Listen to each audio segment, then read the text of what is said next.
when it was passed into law. The truth of the matter is Obamacare was actually two parts. The second part was the health care bill passed into law in March of 2010. But the first part was hidden in the stimulus bill. That's right.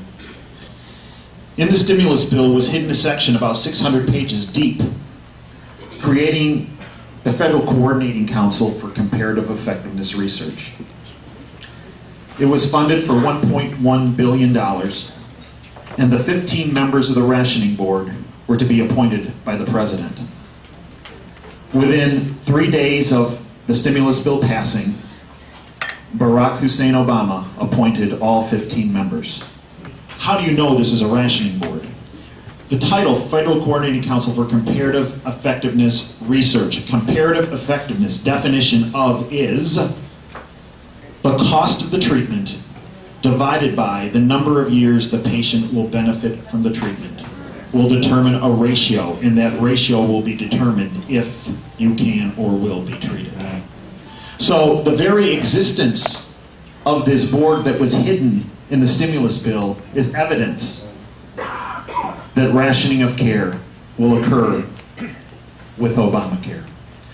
But it's interesting because in the health care bill, the second part of Obamacare, they upped the ante with this rationing board, and they created a multi-billion-dollar center to institute the decisions out of this coordinating council.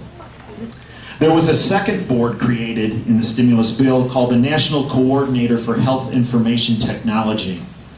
And in the stimulus bill it says that this national coordinator will, quote, determine treatment at the time and place of care, end quote.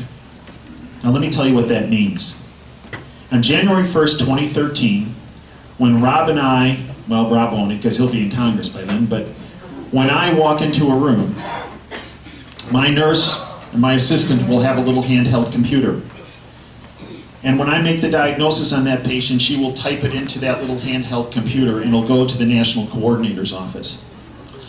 And while we are still in that room, word will come back from Washington as far as the treatment protocol that is to be instituted on that patient.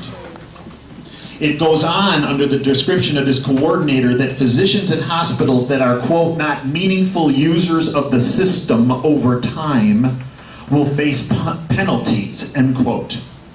So I was asked to speak to members of Congress, and I put this to members, over 100 members of the House. What does this mean? What are the penalties? I go, are you trying to tell me that come January 1st, 2013, if a patient comes in and we send that diagnosis code and it comes back that I have to do A, B, and C, and I know A and B won't work because I've been doing this for 30 years and I'm going to do what's right for that patient and do C, that I'm going to be punished and penalized? I go, so what? And they said, yes. And I go, so are you telling me that I'll get paid $20 to see that patient, you're going to fine me $100? And they looked at me and they said, no, that's not going to make you hurt enough. Try $100,000 your first offense. I'm not kidding you. And then I said, okay, well, you know me, I'm going to do what's right for the patient, so I'm going to take care of that patient the right way as opposed to the way federal bureaucrats want me to do it. What happens the second time I do it? Because that'll probably be the next patient. And I said, are you telling me I'm going to get fined $100,000 again? And they looked at me and they said, no, Dave, you're going to go to jail.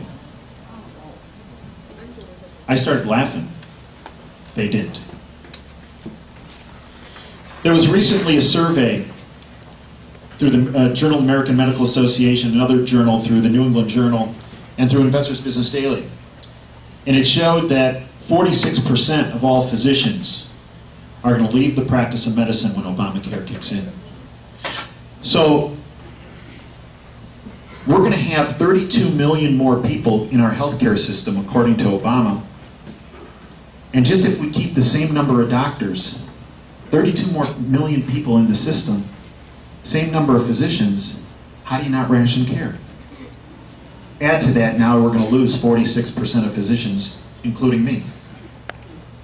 I cannot walk into a room January 1st, 2013 and lie to the very people I've been helping for the past 30 years of my career. I won't do it. Obamacare is $1.5 trillion, and the way they pay for it is with cutting Medicare by $500 billion.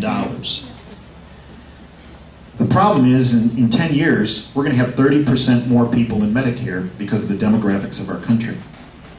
So if we're going to have 30% more people and $500 billion less to take care of them, how do you not ration care? My final point,